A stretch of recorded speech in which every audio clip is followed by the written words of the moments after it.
In America, tapeworms are uncommon, but anyone can get them, particularly nowadays with foreign travel.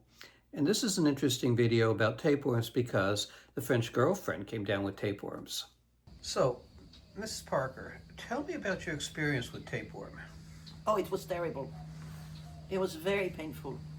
How do you think you acquired the tapeworm? Humans become infected by consuming raw or undercooked meat, beef or pork most commonly, or sometimes ingesting contaminated water. I had my doubts because we travel a lot and we go to a lot of exotic places and we go through a lot of airports. Airports are not specifically really that clean.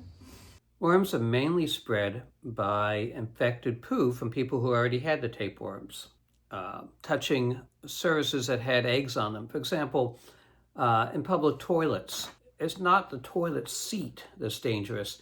It's more commonly when you're leaving the bathroom and you touch the door handle of the person before you pooped and had the eggs on their fingers, when they wiped themselves and didn't wash their hands and they touched the doorknob, and then you touch the doorknob. That's one way to get the tapeworm.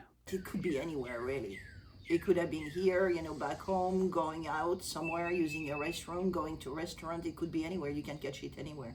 It doesn't matter how much you wash your hands after you go to the bathroom, you can still catch it because not everybody does wash their hands after they go to the bathroom and they have the tapeworms themselves, obviously. In humans, tapeworm infection is known as teaniasis. It's caused by infections in the intestines by various tapeworm species. How did you identify that's what was wrong with you?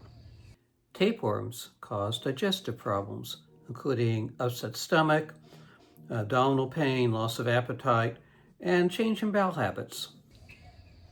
Well, my poo looked weird. It had a little white thing in it here and there. The most visible sign of the tapeworm, though, is passing either segments of the worm or the eggs in the stool. What kind of symptoms were you having when you had the tapeworm before you realized that what was wrong? Well, at first I was going to the bathroom a lot, and I was getting a lot of hemorrhoids. It was painful, and I was getting more and more tired. What was the treatment? The treatment was that little pill. What is it, albendazole or such? The medical treatment for tapeworms, for all the worms, are a specific class of drugs called antihelmintics. And I'm going to read off the computer here what Google says, that you can easily kill tapeworms with antihelmintic drugs, including praziquantel, albendazole, and nitazoxide. Healthcare providers usually recommend praziquantel because it also paralyzes the worm, forcing it to dislodge from your intestinal wall. Yeah, it's a hardcore treatment. It's strong. It's a strong pill. How long do you feel it took you to recover? Well, I just took my second pill after 2 weeks, so it took me 2 weeks. Two full weeks after taking the first pill.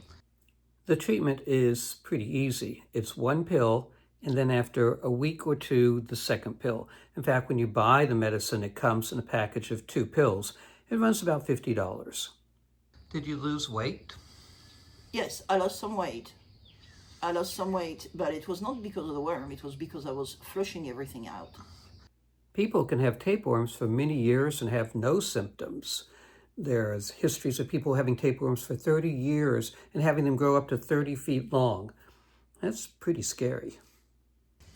And I had really serious doubts. And so what I did right away, I fixed myself some anti-parasitic food. That's it.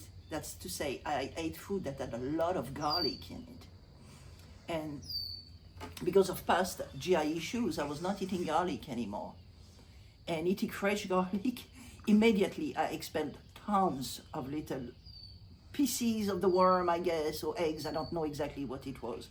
And when I saw that, I took a picture, showed it to my husband, who is a doctor, and he saw that and he went, "Oh, that is not good.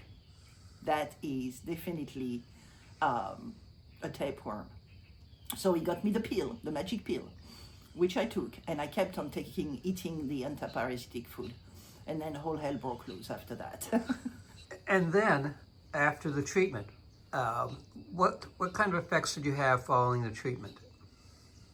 Fatigue, mostly fatigue. And then I started developing the restless legs at night. And that's due of the fact that I lost a lot of iron. Tapeworms can cause anemia in two fashions. One, they can cause lack of absorption of certain vitamins, particularly B12, which is macrocytic anemia, but they can also cause iron loss by increased bleeding, which would be iron deficiency anemia, a different type. It gave me really terrible hemorrhoids, and it made me very tired, really exhausted, and I lost a lot of iron because it made me bleed too. Taking iron pills is a good idea, but it constipates you, and I became very constipated, so I did not take iron pills. However, we started cooking food in iron skillets, and food high in iron, like broccoli and steaks, beef steaks, and such. As can be seen by this map from the World Health Organization, tapeworms are endemic in many parts of the world, though fortunately not that common in the United States. I'm glad it's over. I feel much better now. But yeah, it's not a pleasant experience. I'm Dr. Levin. Thank you for watching. If you like my videos, please subscribe.